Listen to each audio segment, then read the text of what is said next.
$50 gamer headphones good enough for professional DJ?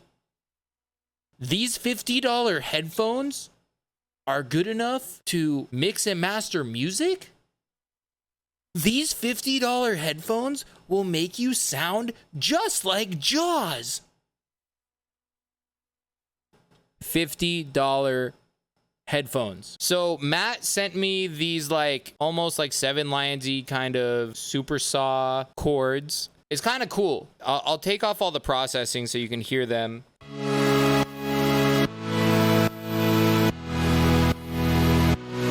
They're great chords, but I don't really like making songs that sound like this. It's not my style, right? If I was Illenium, if I was 7 Lions, then that would make total sense. What Matt said is like, take these or leave them, but like, I think that it'll help to fill out the song. And I was like, all right, cool. How can I take these stems and make them fit with what I have? This is what I had before, this bass lead.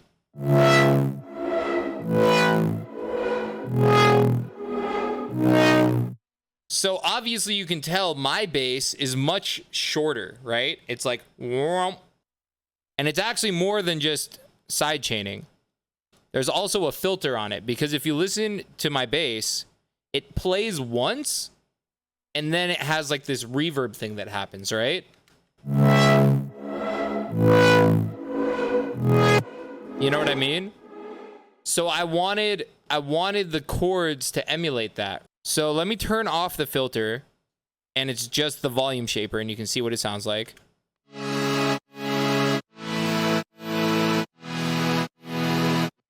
Now let me turn on the filter.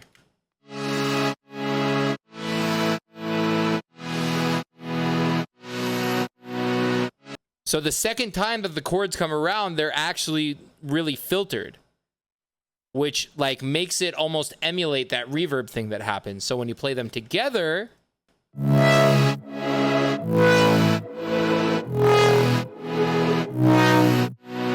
and just for context, let me play this for you without all my processing on it.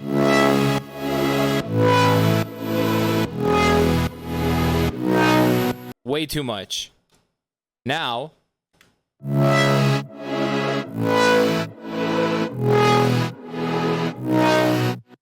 so the way that I did the processing, it mimics the bass. So instead of it being these crazy chords, it actually is complementing the bass.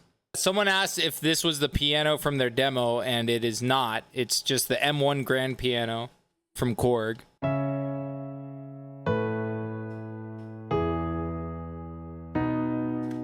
The only thing I did to really change it is I added this MIDI effect right here. The piano velocity thing, I changed it a little bit, but not much. But without it,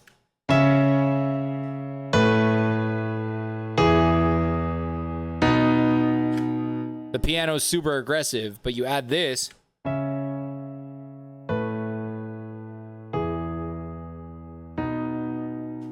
it makes it sound like you actually know how to play a piano. With all of these, you don't even hear them that much in the drop. But if I turn it off, you'll notice a huge difference.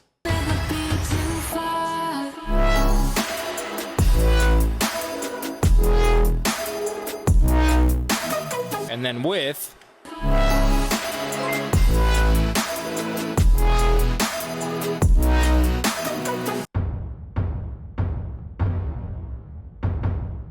honestly, these toms kind of sound like I'm not gonna lie, but like they sit in the mix really well. I think the big problem is that people try to make individual elements of a song really stand out, when actually if they kind of just sound here, they'll sit in the mix properly. If I had like produced the out of these toms and made them sound super bright and punchy and loud, they probably would have swallowed up everything else. I think honestly why they sound so big in the buildup is that everything else starts to filter out.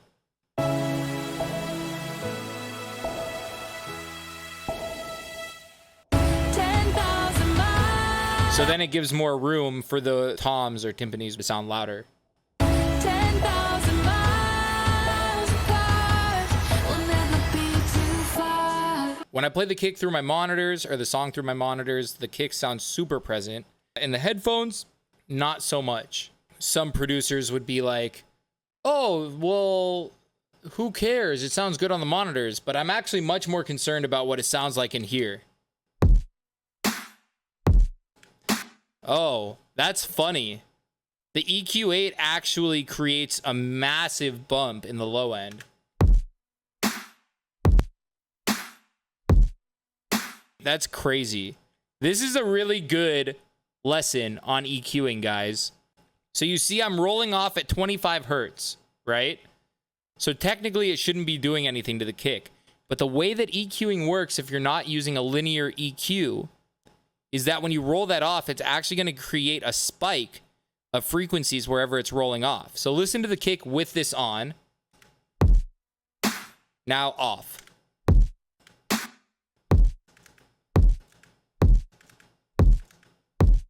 See, this one is doing it too, but if I turn on linear phase,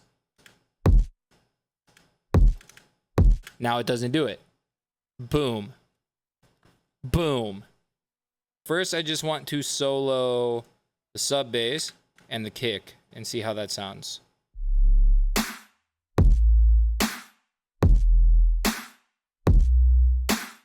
wonder if I should make the kick shorter. Oh wait, that's way better. See how that sounds.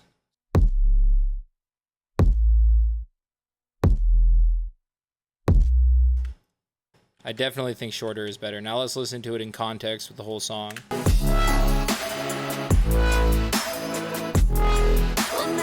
I feel like that sounds way more nice. I always do this. I get these big boomy kicks and then it sounds like and then I always end up shortening the out of it to make it sound more nicer. I'm going to do one more thing, and it's probably not going to work, but I just have to do it because honestly, I've been doing it on every single kick lately. Check this out. Dynamic, EDM. I really like this one.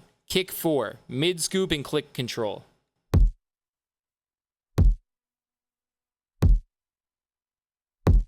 Oh, yes. Oh my God. Ugh. It makes the kick sound so round and nice. Poopy. Beautiful. Poopy. Beautiful. Love that. I don't know if this is gonna work. I just want to try it. That's what I'm looking for. So we're just gonna layer this on top of the kick. This is like a real kick, you know what I mean? Like an acoustic kick.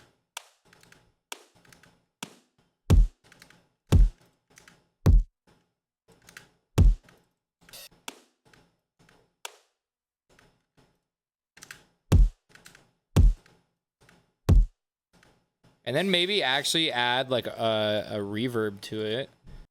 EDM kick ambiance.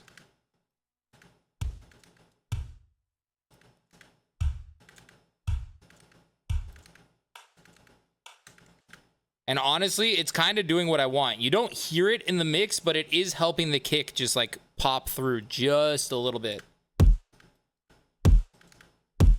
I was watching an Andrew Wang video about the 3 plugins that he likes to use the most, and Shep's Parallel Particles was one of them. Oh.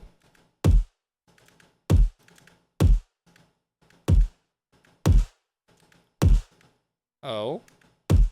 So it's like all of these 4 things are controlling 4 different bands of frequency. It brings out the kick like a lot. Like actually I need to turn it down. Turn it down like that. And then group these, so then I can turn it on and off.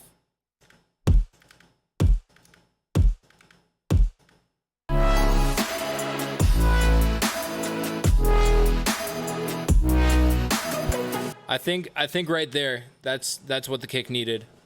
I think it sounds perfect now. It's quieter than it was before, but it cuts through the mix way better, and that's all I wanted. I wonder if I should do a little bit of this.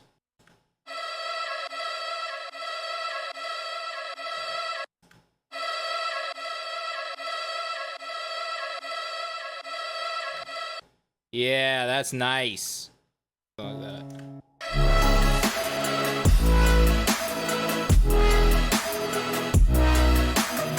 Is the stream dead?